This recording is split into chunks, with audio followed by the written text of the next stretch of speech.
Hello friends, welcome to our channel current affair point. तो पिला माने मु आज तो मानकु जणेबी तो मानकर आईटीआई रो सेकंड सिलेक्शन लिस्ट केबे आसीबा को जाउची एवं किभली भाबरे तमे मोबाइल माध्यम रे तुमरो कोन कॉलेज रे सिलेक्शन हेइची कि नाही ताहाकू देखि परिबो। तेणु पिला माने आज रे वीडियोटी तो मानको पई बहुत हेल्पफुल रहइबो। तेणु बिल्कुल स्किप न करी शेष पर्यंत देखंतु एवं पिला माने जदि चैनल रे नुआ आस्तिबे तेबे चैनल टी को सब्सक्राइब कर रखंतु, वीडियो टी को लाइक करंतु। मु आगो को एई भली भाबरे तो मानको पई सुंदर सुंदर वीडियो प्रोवाइड करिबि। तो देखो पिला माने जो माने कंप्यूटर देखुचंती से माने गूगल क्रोम ऊपर क्लिक करिवो। जो माने फोन रे भी मध्य देखुचो तो से माने फोन रे गूगल ऊपर क्लिक करिवो। क्लिक कर सारिया परे पिला माने ए जो सर्च बार देइची ए सर्च बार रे तमे लिखि देबो कोन ना SAMS। लिखि सारिया परे पिला माने देखिबो एमती सजेशन दे देबो साम्स ओडिसा, बुझौची। तेणु साम्स ओडिसा जदि सजेशन न दबो पिला माने तेबे लिखि देबो साम्स ओडिसा, बुझौची। SAMS ओडिशा बोली लिखिदेव। लिखि सारिया परे पिला माने देखिथबो ए जो फास्ट वेबसाइट टा आसुची साम्स ओडिशा या ऊपर क्लिक करिवो। क्लिक कर सारिया परे पिला माने देखंतु एई जगह लिखा है तुम मानकर skill development and technical education, बुझिला। तो सेई जगह रे तुम मानको ता तळे लिखा हितबो आईटीआई। ए आईटीआई ऊपर क्लिक करिवो। क्लिक कर सारिया परे पिला माने देखंतु तुम मानकर पूरा पेज टी ओपन हे जिवो।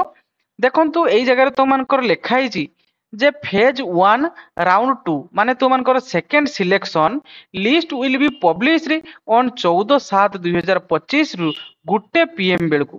तो पिला माने तुमनकर जो 11/7/2025 रे सेकेंड सिलेक्शन लिस्ट बाहरिबार थिला ताहा वर्तमान 14/7/2025 गुटे पीएम बेलकु बाहरिया पई जाउची। एई जगह रे पूरा कंप्लीट नोटिस तो मानकर देखंतु अपडेट हेची। तो ये जगह देखो तुम फेज 2 एक्टिविटी लिखाई ये जगह एवं ये जगह तुम फेज 1 एक्टिविटी लिखाई।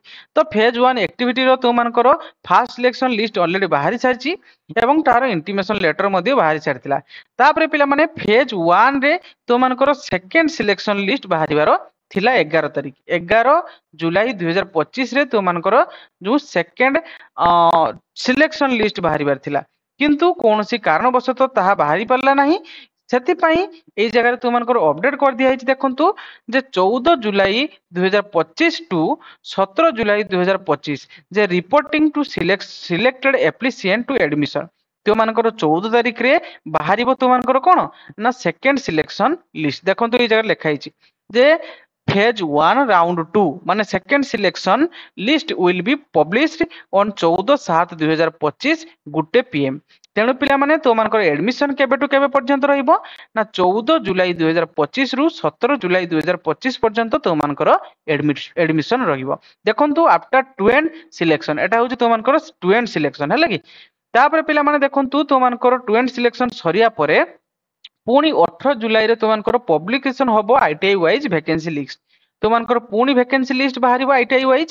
देन तुमनकर 23 जुलाई 2025 रे लास्ट डेट तुमनकर रहइबो पुणी सीएफ अप्लाई माने तुमनकर सेकंड फेज एट लेखा हि देखंतु फेज 2 वर्तमान पिला माने तुमनकर फेज 1 रो सेकंड सिलेक्शन बाहरिबार अछि हैला कि सेटा बाहरी सारिया परे पुणी तुमनकर फेज 2 बाहरिबो। एट लेखा हि देखंतु पिला माने फेज 1 राउंड 2 माने फेज 1 रो राउंड माने सेकेंड राउंड बुझुची।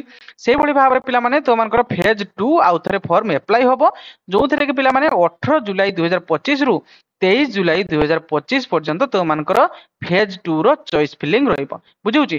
तापर पिला माने तो मानकर फर्दर अपडेट करा जिवो मु मध्ये तो मानको अपडेट कर देबी। तेनो हम चैनल सहित जोड़ी रहंतु। तो ये थिला पिला माने तो मानकर लेटेस्ट अपडेट। बहुत पिला मानको मन रे क्वेश्चन थिबो जे सर 11 तारिख रे फास्ट फेज रो सेकेंड सिलेक्शन लिस्ट बाहरिबार थिला काहे बाहरलानी कौन सी टेक्निकल एरर पाई पिला माने पुणी तार डेट को एक्सटेंड करा गला जहा कि पिला माने फेज 1 राउंड 2 को जहा कि पिला माने मु आउथरे कहि दवा पई चाहूची फेज 1 राउंड 2 माने तो मानकर सेकेंड सिलेक्शन लिस्ट केबे पब्लिश होबो ना 14/7/2025 गुटे पीएम बेलू तुम मानकर पब्लिश होबो। तो आशा करूची पिला माने मु पूरा कंप्लीट इन्फॉर्मेशन तुम मानक जणै देछि। तेणु पिला माने एमती सुंदर सुंदर वीडियो पाइबा पई हम चैनल टी को सब्सक्राइब कर रखंतु, वीडियो टी को लाइक करंतु। मु आगो को एई भली भाबरे तुम मानक पई सुंदर सुंदर वीडियो आनी की प्रोवाइड करिवि। Thank you.